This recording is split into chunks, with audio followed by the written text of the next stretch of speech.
Hello, അമ്മ മനസ്സിൻ്റെ പുതിയൊരു എപ്പിസോഡിലേക്ക് എല്ലാവർക്കും സ്വാഗതം. ചാനൽ ആദ്യമായിട്ട് കാണുന്നവരാണെങ്കിൽ ഒന്ന് സബ്സ്ക്രൈബ് ചെയ്തിട്ട് ലൈക്ക് ചെയ്യണേ. അപ്പോൾ ആരതി ആകാശിനെ കാണാൻ വേണ്ടിയിട്ട് പോവുകയാണ്. അങ്ങോട്ടേക്ക് വന്ന മേഘയോട് ജാനകി ആ കാര്യം പറയുന്നുണ്ട്. ഞാൻ ഒരുപാട് പറഞ്ഞതാണ് കല്യാണത്തിന് മുമ്പ് ഇങ്ങനെയൊന്നും മീറ്റ് ചെയ്യേണ്ട ആവശ്യമൊന്നുമില്ലാന്ന്. പക്ഷെ ഇവൾ കേൾക്കുന്നില്ല. അപ്പോൾ മേഘ ആരതിയെ സപ്പോർട്ട് ചെയ്തുകൊണ്ടാണ് പറയുന്നത്. അതൊന്നും സാരമില്ല അമ്മായി, കാരണം കല്യാണം കഴിക്കാൻ പോകുന്നവരല്ലേ, അവർ പരസ്പരം മനസ്സിലാക്കുന്നത് നല്ലതല്ലേ. അത് കേട്ട സമയത്ത് ആരതിക്ക് സമാധാനമായി. അങ്ങനെ പറഞ്ഞു കൊടുക്കും മേഘയെ. അപ്പോൾ ജാനകി പറയുന്നുണ്ട്, മേഘ നീയാണ് ഇവളെ ഇങ്ങനെ വല്ലാതെ വാത്സല്യത്തോടെ കൊഞ്ചിക്കുന്നത്. അത് കേട്ട് മേഘയും ആരതിയും പരസ്പരം പുഞ്ചിരിക്കുകയാണ്. അപ്പോൾ ജാനകി സങ്കടത്തോടെ പറയുന്നുണ്ട്, മേഘ നീ ഇല്ലായിരുന്നെങ്കിൽ ഒരുപക്ഷെ ആരതിക്ക് ഇത്രയും വലിയൊരു ആലോചന നടക്കില്ലായിരുന്നു. അപ്പോൾ മേഘയും സ്നേഹത്തോട് പറയുന്നുണ്ട്, അതെന്തിനാ അമ്മ ഇപ്പം പറയുന്നത്, കല്യാണമൊക്കെ നല്ല രീതിയിൽ നടക്കും. അതിനുശേഷം ആരതിയോട് പറയാണ്, ആരതി എങ്കിൽ പിന്നെ നീ പൊയ്ക്കോ, നിന്നെ കല്യാണം കഴിക്കാൻ പോകുന്ന ഭാവി ഭർത്താവ് നിനക്ക് വേണ്ടിയിട്ട് ക്ഷേത്രത്തിൽ അവിടെ കാത്തിരിക്കുകയായിരിക്കും. ആരതിയും പറയുന്നുണ്ട്, നിന്റെ കളിയാക്കലിന് മാത്രം ഒരു കുറവുമില്ല. ശരി, ഞാൻ വരട്ടെ അമ്മ, വരട്ടെ മേഘ എന്ന് ചോദിച്ചിട്ട് ആരതി അവിടുന്ന് പോവാണ്. അങ്ങനെ മേഘയും ജാനകിയും മാത്രമായി അവിടെ. അതിനുശേഷം വളരെ ഗൗരവത്തോടെ മേഘ ജാനകിയോട് പറയുന്നുണ്ട്, അമ്മായി വളരെ പ്രധാനപ്പെട്ടൊരു കാര്യം പറയാനാണ് ഞാൻ വന്നിരിക്കുന്നത്. എന്താ മോളെ, ആ ചന്ദ്രിക നിങ്ങളുടെ മനസ്സിൽ ഇടം പിടിക്കാൻ വേണ്ടി എന്തൊക്കെയാണ് ചെയ്തു കൂട്ടുന്നത് നിങ്ങൾക്കറിയോ? എന്താ അവൾ ചെയ്തത്? ജാനകി ദേഷ്യത്തോടെ ചോദിക്കുകയാണ്.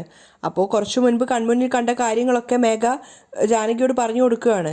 ആ ഒരു കാലിബർ വാങ്ങിക്കൊണ്ട് വന്നിട്ട് സിദ്ധുവിൻ്റെ കൈ കൊടുത്തിട്ട് ഇത് ഞാൻ വാങ്ങിച്ചതെന്ന് പറഞ്ഞു കഴിഞ്ഞാൽ അമ്മായി വാങ്ങിക്കില്ല, അതുകൊണ്ട് നിങ്ങൾ വാങ്ങിച്ചതാന്ന് പറഞ്ഞിട്ട് അമ്മായിക്ക് കൊടുത്താൽ മതി. സിദ്ധു അത് കുറച്ചു നേരത്തിന് ശേഷം അമ്മായിക്ക് കൊണ്ടുതരുന്നുള്ള കാര്യങ്ങളൊക്കെ മേഘ പറഞ്ഞു കൊടുക്കുകയാണ്. അങ്ങനെ മുഴുവൻ കേട്ടതിന് ശേഷം ദേഷ്യത്തോടെ ജാനകി പറയുന്നുണ്ട്, ഓ ചന്ദ്രിക ഇത്രയൊക്കെ പ്ലാൻ ചെയ്തിട്ടുണ്ടോ? സിദ്ധു അതുമായിട്ട് ഇപ്പം ഇങ്ങോട്ടേക്ക് വരുമല്ലേ? വരും. അവൾ വാങ്ങിത്തന്നത് അവളുടെ മുഖത്തേക്ക് തന്നെ വലിച്ചെറിയാൻ വേണ്ടി ഞാൻ അവനോട് പറയും. ജാനകിയുടെ മുഖത്ത് നല്ല വെറുപ്പുണ്ടായിരുന്നു ചന്ദ്രികയോട്. അപ്പോൾ മേഘ പറയുന്നുണ്ട്, അമ്മായി ഇങ്ങനെയൊക്കെ ചെയ്യുന്നു എന്ന് കരുതി ചന്ദ്രികയോട് നിങ്ങളുടെ മനസ്സിലുള്ള ദേഷ്യമൊക്കെ പോവോ? ഇനിയങ്ങോട്ട് അവളെ നിങ്ങൾ വിശ്വസിക്കോ? അപ്പോൾ ജാനകി പറയുന്നുണ്ട്, ഞാൻ വിശ്വസിക്കില്ല മേഘ. ദൈവം എനിക്ക് നല്ലവരാരാണെന്നും മോശം ആരാണെന്നും മനസ്സിലാക്കി തന്നിട്ടുണ്ട്. ആ ചന്ദ്രിക എന്തൊക്കെ ചെയ്താലും അവളെയും മഹേന്ദ്രനേട്ടനെയും ഞാൻ ഇനി ജീവിതത്തിൽ വിശ്വസിക്കില്ല. അത് കേട്ടപ്പോഴാണ് മേഘയ്ക്ക് സമാധാനമായത്. ശരി, പ്രിയയെ സ്കൂളിൽ പറഞ്ഞു വിടാൻ സമയമായി, ഞാൻ അവളെ സ്കൂളിലേക്ക് പറഞ്ഞു വിട്ടിട്ട് വരാം. ശരി മേഘ, നീ പോയിട്ട് വാ. ജാനകി മേഘയെ അവിടുന്ന് പറഞ്ഞു വിടുകയാണ്. മേഘ പറഞ്ഞതുപോലെ തന്നെ അല്പസമയം കഴിഞ്ഞപ്പോഴേക്കും സിദ്ധാർത്ഥ് അങ്ങോട്ടേക്ക് കാലിബറിൻ്റെ ആ ഒരു ബോക്സുമായിട്ട് വന്നിട്ടുണ്ടായിരുന്നു. എന്നിട്ട് ജാനകിയോട് പറയുന്നുണ്ട്, അമ്മ ഞാൻ നിങ്ങൾക്ക് വേണ്ടി എന്താ വാങ്ങി വന്നതെന്ന് നോക്ക്. ജാനകിയാണെങ്കിൽ ഒന്നും അറിയാത്തതുപോലെ ചോദിക്കുകയാണ്, ഇതെന്താ അമ്മ? ഇത് കാലിബർ എന്ന് പറയും. നിങ്ങൾക്ക് നടക്കാൻ കഴിയില്ലല്ലോ, അതുകൊണ്ട് ഇതിൻ്റെ സപ്പോർട്ടോടുകൂടി നിങ്ങൾക്ക് നടക്കാം. സിദ്ധു പറഞ്ഞത് കേട്ടപ്പോൾ ജാനകിക്ക് മനസ്സിലായി ഇതാണ് മേഘ പറഞ്ഞ കാര്യം എന്നുള്ളത്. എന്നിട്ടും മനസ്സിലാവാത്ത പോലെയാണ് ജാനകി ഇരിക്കുന്നത്. അപ്പോൾ സിദ്ധു അതിനെക്കുറിച്ച് വിശദമായിട്ട് പറഞ്ഞു കൊടുക്കുകയാണ്. ആ ബോക്സ് പൊട്ടിച്ചിട്ട് കാലിബർ പുറത്തേക്ക് എടുക്കുന്നുണ്ട്. അമ്മ ഇത് നോക്ക് എന്ന് പറഞ്ഞിട്ട് അതിൽ നിന്നും ആ ഒരു കൃത്രിമക്കാലായിട്ടുള്ള 2 കാല് പുറത്തേക്ക് എടുക്കുകയാണ്. സിദ്ധുവിൻ്റെ മുഖത്ത് അത്രയും സന്തോഷം ഉണ്ടായിരുന്നു. പക്ഷേ ജാനകിക്ക് വല്ലാത്ത ദേഷ്യത്തോടെയാണ് ജാനകി നിൽക്കുന്നത്. എന്നിട്ട് സിദ്ധുവിനോട് ചോദിക്കുന്നുണ്ട്, ഇതൊക്കെ എന്തിനാ എനിക്ക്? അപ്പോൾ സിദ്ധു അതിശയത്തോട് ചോദിക്കുകയാണ്, എന്താ അമ്മ ഇങ്ങനെ പറയുന്നത്? എത്ര കാലത്തോളം ഇനിയും ഈ വീൽ ചെയറിൽ തന്നെ ഇരുന്ന് കഷ്ടപ്പെടാൻ പോകുന്നത്?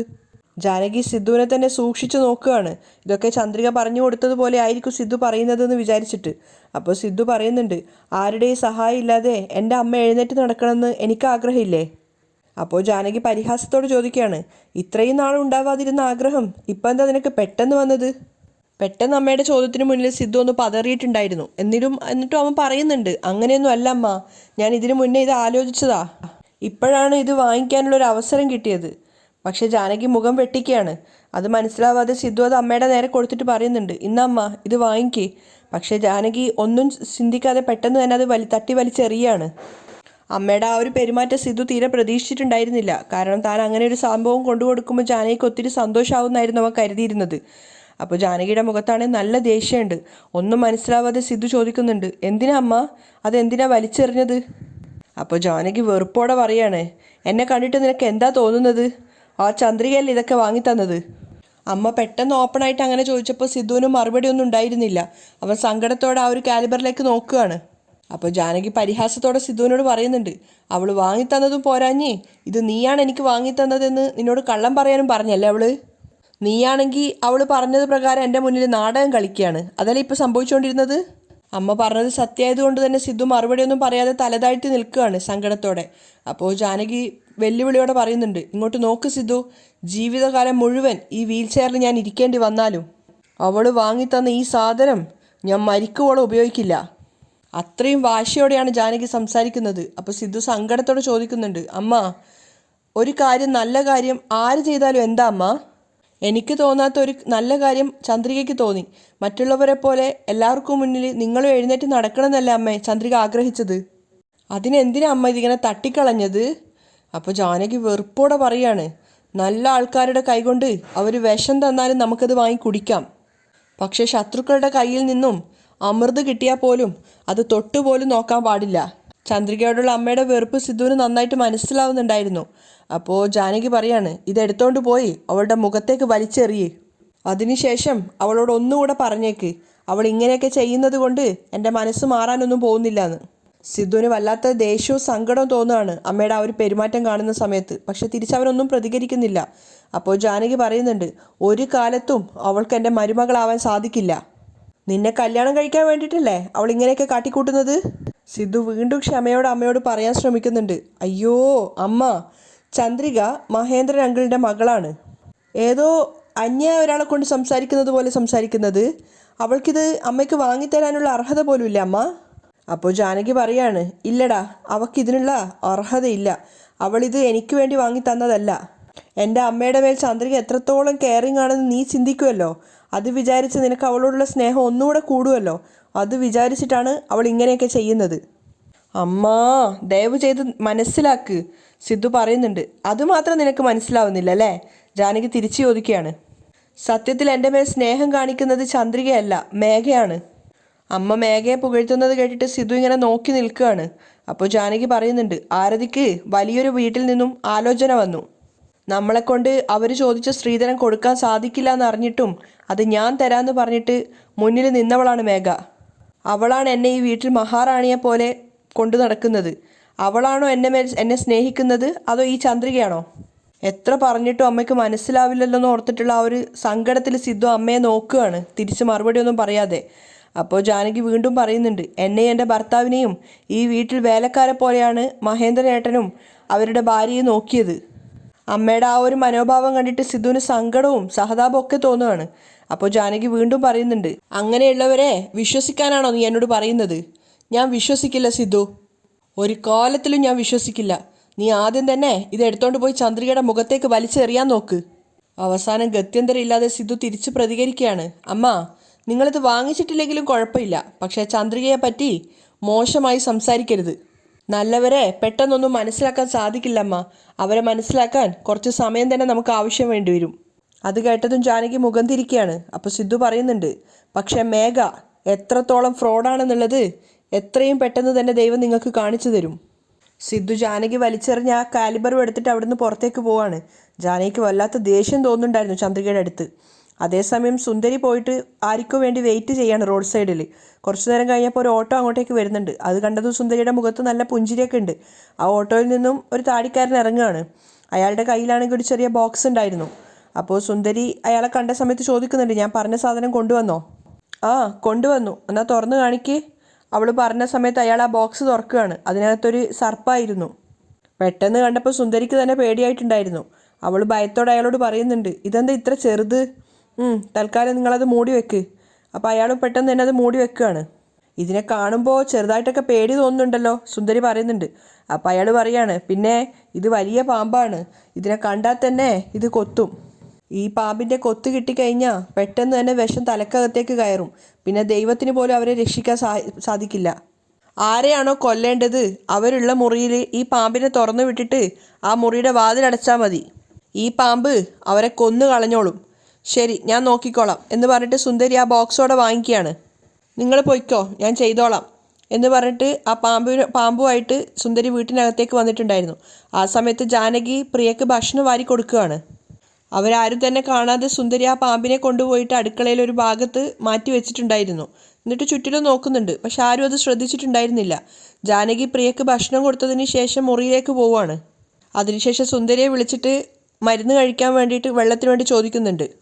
ആ സമയത്ത് സുന്ദരി ചിന്തിക്കുന്നുണ്ട്, ഇത് ശരിയായ സമയമാണ്. പാമ്പിനെ കൊണ്ടുപോയിട്ട് ജാനകിയുടെ മുറിയിൽ തുറന്നു വിട്ടേക്കാം. അതിനുശേഷം പാമ്പ് ജാനകിയുടെ കഥ കഴിച്ചോളും.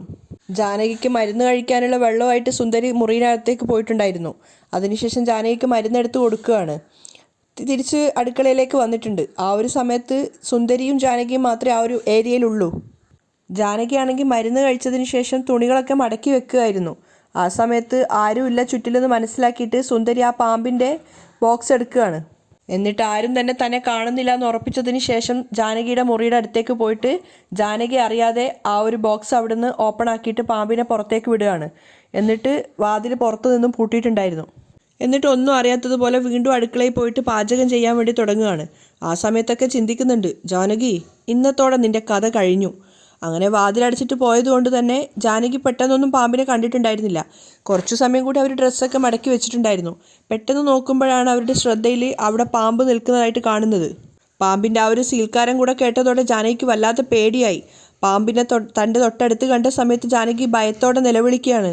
അയ്യോ പാമ്പ് പാമ്പ്, ആരെങ്കിലും രക്ഷിക്കണേ എന്നൊക്കെ പറയുന്നുണ്ട്. മാത്രമല്ല സിദ്ധുവിനൊക്കെ വിളിക്കുന്നുണ്ടായിരുന്നു. അതൊക്കെ കേൾക്കുകയാണെങ്കിലും സുന്ദരി ഒന്നും അറിയാത്തതുപോലെ അവരുടെ ജോലി തന്നെ ചെയ്തുകൊണ്ടിരിക്കുകയാണ്. പാമ്പിനെ കണ്ട ഭയം കൊണ്ട് തന്നെ ആയിരിക്കണം ജാനകി വീൽ ചെയറിൽ നിന്നും താഴെ വീണിട്ടുണ്ടായിരുന്നു. അവർക്ക് എഴുന്നേറ്റ് നടക്കാൻ സാധിക്കില്ലല്ലോ.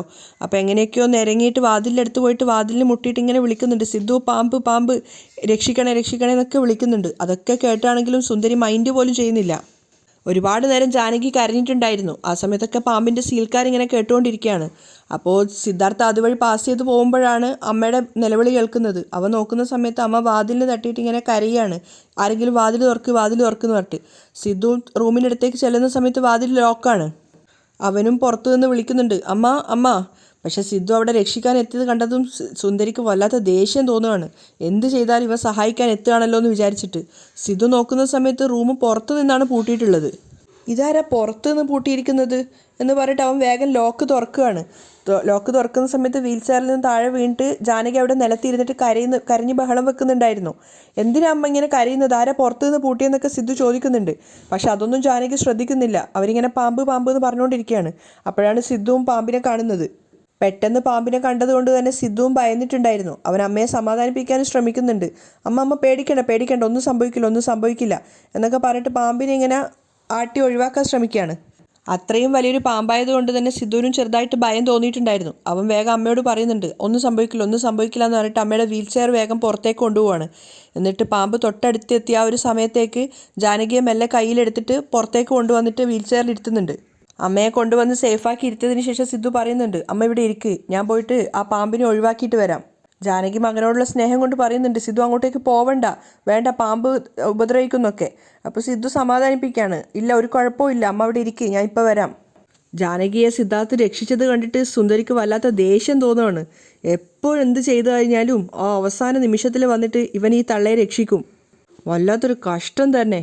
സുന്ദരിക്ക് വല്ലാത്ത ദേഷ്യം തോന്നുന്നുണ്ടായിരുന്നു ഓരോ പ്ലാനും പൊളിയുന്നതനുസരിച്ച്. സിദ്ധാർത്ഥ ആണെങ്കിൽ ഒരു വടിയൊക്കെ എടുത്തിട്ടാണ് മുറിയിലേക്ക് പോകുന്നത്. എന്നിട്ട് പാമ്പിനെ അവിടുന്ന് ഒഴിവാക്കാൻ ശ്രമിക്കുന്നുണ്ട്. ആ സമയത്ത് ജാനകി പിന്നീന്ന് വിളിച്ചു പറയുന്നുണ്ട്, സിദ്ധു പറയുന്നത് കേൾക്ക്, നീ അങ്ങോട്ട് പോണ്ട. സിദ്ധു ആ പാമ്പിനെ ഒഴിവാക്കാൻ ശ്രമിക്കുന്ന ശബ്ദം കേട്ടിട്ടായിരുന്നു പ്രിയ അങ്ങോട്ടേക്ക് വന്നത്. എന്താ ബഹളം എന്നൊക്കെ ചോദിക്കുന്ന സമയത്ത് സിദ്ധു പറയുന്നുണ്ട്, നീ എന്തിനാ ഇങ്ങോട്ടേക്ക് വന്നത്, ഇവിടെ പാമ്പുണ്ട്. അപ്പോഴേക്കും പ്രിയയും കരഞ്ഞ് ബഹളം വെക്കാൻ തുടങ്ങിയിട്ടുണ്ടായിരുന്നു. അയ്യോ മുത്തശ്ശിയുടെ മുറിയിൽ പാമ്പ് പാമ്പ് എന്ന് പറഞ്ഞു. അപ്പോൾ സിദ്ധു വേഗം തന്നെ പ്രിയയോട് അവിടുന്ന് പോകാൻ പറയാണ്. ആ സമയത്ത് പാമ്പാണെങ്കിൽ കട്ടിലിനകത്തേക്ക് പോയിട്ടുണ്ടായിരുന്നു. സിദ്ധു പാമ്പിനെ ഒഴിവാക്കാൻ ശ്രമിക്കുന്നുണ്ടെങ്കിലും പാമ്പ് പോവാതെ അവിടെ തന്നെ നിൽക്കുകയാണ്. സിദ്ധുവിന് നല്ലൊരു ഭയം ഉണ്ടായിരുന്നു. ആ സമയത്ത് ചന്ദ്രിക മാർക്കറ്റിൽ പോയിട്ട് തിരിച്ചു വരുമ്പോഴാണ് പ്രിയ കരഞ്ഞുകൊണ്ട് പുറത്തേക്ക് വരുന്നത്. ചന്ദ്രികയെ കണ്ട സമയത്ത് പ്രിയ പറയുന്നുണ്ട്, ആൻറ്റി എന്ത് പറ്റി മോളെ, എന്തിനാ കരയുന്നത്, വീട്ടിനകത്ത് പാമ്പുണ്ട്. പ്രിയ പേടിയോടെ പറയാണ്. പാമ്പോ, എവിടെയാണ് ഉള്ളത്? ജാനകി മുത്തശ്ശിയുടെ മുറിയിലാണ് ഉള്ളത്. അത് കേട്ടതും ചന്ദ്രിക മാർക്കറ്റിൽ നിന്ന് കൊണ്ടുവന്ന സാധനമൊക്കെ അവിടെ ഇട്ടിട്ട് അകത്തേക്ക് പോവാണ്. ചന്ദ്രികയും കൊണ്ട് പ്രിയ ജാനകിയുടെ മുറിയുടെ അടുത്തെത്തിയിട്ടുണ്ടായിരുന്നു. ആ സമയത്ത് സിദ്ധു പറയുന്നുണ്ട്, ചന്ദ്രിക നീ ഇങ്ങോട്ടേക്ക് വരണ്ട, പോന്ന്. പക്ഷേ ചന്ദ്രിക അകത്തേക്ക് കയറിയിട്ട് പ്രിയയോട് പറയാണ് പുറത്തേക്ക് പോകാൻ വേണ്ടിയിട്ട്. ചന്ദ്രികയുടെ പേര് സിദ്ധു വിളിക്കുന്ന കേട്ടതും ജാനകിക്ക് മനസ്സിലായിട്ടുണ്ടായിരുന്നു ചന്ദ്രികയും വന്നിട്ടുണ്ടെന്ന്. പ്രിയ ഓടി മുത്തശ്ശിയുടെ അടുത്തേക്ക് എത്തിയിട്ടുണ്ടായിരുന്നു. ആ സമയത്ത് സിദ്ധു പറയുന്നുണ്ട്, ചന്ദ്രിക നീ എന്താ ചെയ്യാൻ പോകുന്നത്? സർ പോയിട്ട് ഒരു ബാഗ് എടുത്തിട്ട് വാ. ചന്ദ്രിക, പാമ്പ് കൊത്തും, പറയുന്ന കേക്ക് സർ, ഒരു സഞ്ചി എടുത്തിട്ട് വാ. ഞാൻ നോക്കിക്കോളാം. ശരി, ഞാൻ പോയിട്ട് കവർ എടുത്തിട്ട് വരാം, ശ്രദ്ധിക്കേ. സിദ്ധു കവർ കൊണ്ടുവന്നിട്ട് ചന്ദ്രികയോട് ശ്രദ്ധിക്കാൻ പറയുന്നുണ്ട്. അപ്പോഴേക്കും ചന്ദ്രിക പാമ്പിൻ്റെ വാലിൽ പിടിച്ചിട്ട് സിദ്ധു കൊണ്ടുവന്ന കവറിലേക്ക് പാമ്പിനിടുകയാണ്. അപ്പോഴാണ് സിദ്ധാർത്ഥിനും ചന്ദ്രികയ്ക്കും ജാനകിക്കും ഒക്കെ സമാധാനമായത്. പക്ഷേ സുന്ദരിക്ക് വല്ലാത്ത ദേഷ്യം തോന്നുകയാണ് ഓരോ പ്ലാനും ചീറ്റാകുന്നതിനനുസരിച്ചിട്ട്. അപ്പോഴേക്കും ചന്ദ്രികയും കൂട്ടിയിട്ട് സിദ്ധാർത്ഥ് പാമ്പിനെ എടുത്തിട്ട് അങ്ങോട്ടേക്ക് വന്നിട്ടുണ്ടായിരുന്നു. സിദ്ധു അമ്മയോട് പറയുന്നുണ്ട്, പാമ്പിനെ പിടിച്ചമ്മ. അപ്പോൾ ചന്ദ്രിക ജാനകിയുടെ മുന്നിൽ വെച്ചിട്ട് പറയുന്നുണ്ട്, സർ പിന്നിൽ കാട് ഒരുപാട് പിടിച്ചതാണല്ലോ, അവിടെ നിന്ന് വഴിതെറ്റിയിട്ട് പാമ്പ് എങ്ങനെയോ അകത്ത് വന്നതായിരിക്കും എന്നാണ് തോന്നുന്നത്. ജാനകി ആ സമയത്ത് തട്ടിക്കയറുന്നൊന്നുമില്ല, അനങ്ങാതെ നിൽക്കുകയാണ്. അപ്പോൾ ചന്ദ്രികയോട് സിദ്ധാർത്ഥ് പറയുന്നുണ്ട്, ഞാനും അങ്ങനെ തന്നെയാണ് വിചാരിക്കുന്നത്, പാവം അമ്മ വല്ലാതെ ഭയന്നു പോയി. പക്ഷേ ജാനകി ദേഷ്യത്തോടെയാണ് ചന്ദ്രികയെ നോക്കുന്നത്.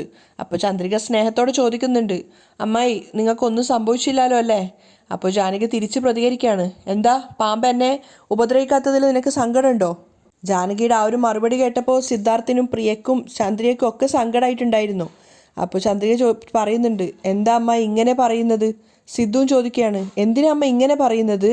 ചന്ദ്രിക നിങ്ങൾക്കൊരു ഉപകാരമല്ലേ ചെയ്തത്? അവളോട് എന്തിനാ ഇങ്ങനെയൊക്കെ പറയുന്നത്? അവളുടെ മനസ്സ് വേദനിക്കുന്ന രീതിയിൽ ഇങ്ങനെയൊന്നും സംസാരിക്കരുത്. പക്ഷേ ജാനകിക്ക് യാതൊരു മനസ്സറിവും ഇല്ലായിരുന്നു. അപ്പോൾ സിദ്ധു ചന്ദ്രികയോട് പറയുന്നുണ്ട്, ചന്ദ്രിക അതിനെ ഇങ്ങോട്ട് താ, ഞാൻ തന്നെ ഫോറസ്റ്റ് ഡിപ്പാർട്ട്മെൻറ്റിൽ കൊണ്ടുപോയി അതിനെ അവിടെ കൊടുത്തിട്ട് വരാം. എന്നിട്ട് സിദ്ധു പാമ്പുമായിട്ട് പുറത്തേക്ക് പോവുകയാണ്. ചന്ദ്രിക ജാനകിയെ നോക്കുന്ന സമയത്ത് ജാനകി ദേഷ്യത്തോടെയാണ് ചന്ദ്രികയെ നോക്കുന്നത്. അവൾ പിന്നീട് കൂടുതലൊന്നും പറയാതെ അവിടുന്ന് പോകുന്നുണ്ട്. ജാനകിയാണെങ്കിൽ പ്രിയയെ കെട്ടിപ്പിടിച്ചുകൊണ്ട് ഭയത്തോടെ അവിടെ നിൽക്കുകയാണ്. ആ സമയത്ത് സുന്ദരി ചിന്തിക്കുന്നുണ്ട്, ഇപ്രാവശ്യം രക്ഷപ്പെട്ടു, ശരി അടുത്ത പ്രാവശ്യം നോക്കാം. ജാനകി വല്ലാതെ ഭയന്ന് പ്രിയയെ കെട്ടിപ്പിടിക്കുകയാണ്. അവിടെയാണ് ഇന്നത്തെ എപ്പിസോഡ് വൈൻഡപ്പ് ചെയ്യുന്നത്.